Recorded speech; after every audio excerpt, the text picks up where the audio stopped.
we believe in, that we put our hopes in. It's because we want to make that change. We want to be part of that cycle. We want to be part of that effort that actually makes a difference. And I want to tell you that you are. Because that difference, all of that work, all of that effort, despite all of the challenge, despite all the friction, despite the little arguments that we have with each other, that we tend to make into a bigger deal than they really are. But despite all that, we had a dominating victory in 2024. We had a dominating victory in 2024. And we have done a lot of great work in the last 15 months. And this is what I want everybody to keep in perspective. Not everything's going right now. Things actually seem pretty down. Sometimes they actually seem pretty darn forlorn. But you know what? It's a whole heck of a lot better than it would have been if Kamala Harris and Tim Walz were on. Right, yeah.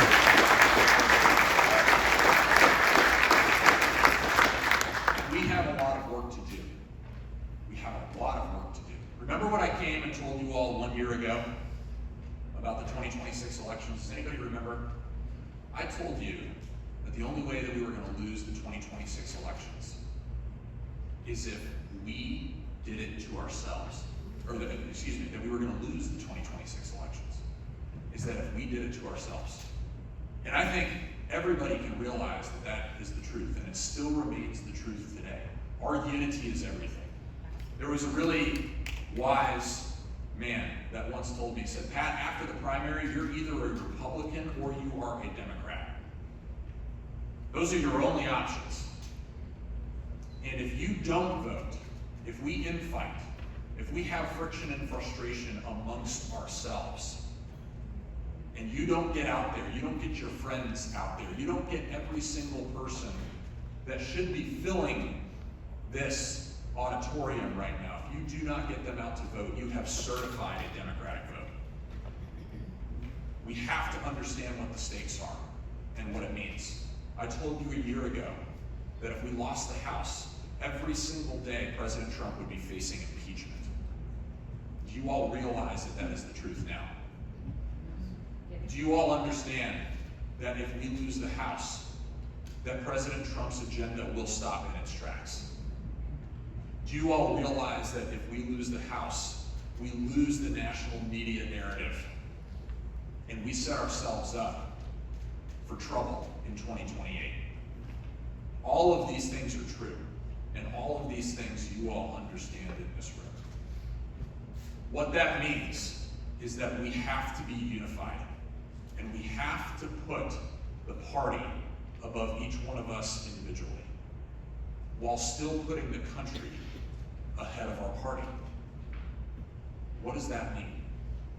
It means we stay focused. It means we stay connected to the core principles of conservatism and limited government, and everything that that should mean for Republicans getting elected.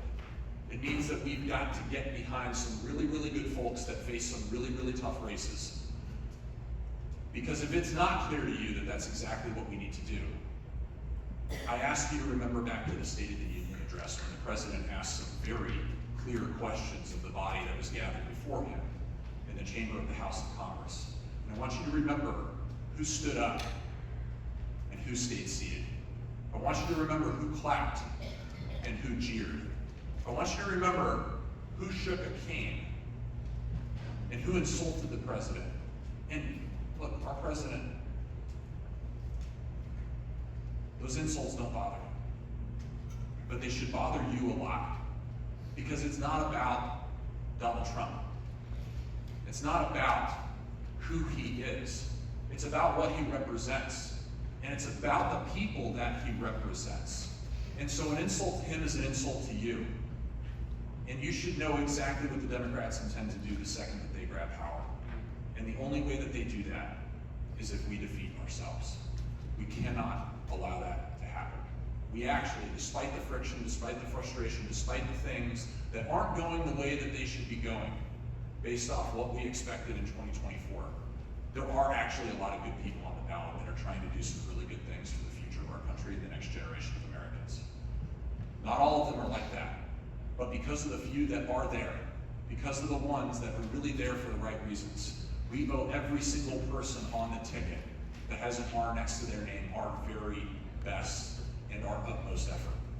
And nothing can get in the way of that. Nothing should get in the way of that. We have to be unified in this approach. I will close because I want to stay short, because I know you have already had a lot today and there's more to come. I don't want to add to that. But I want to tell you one thing, and I want to keep something in perspective. I want you all to keep this in perspective.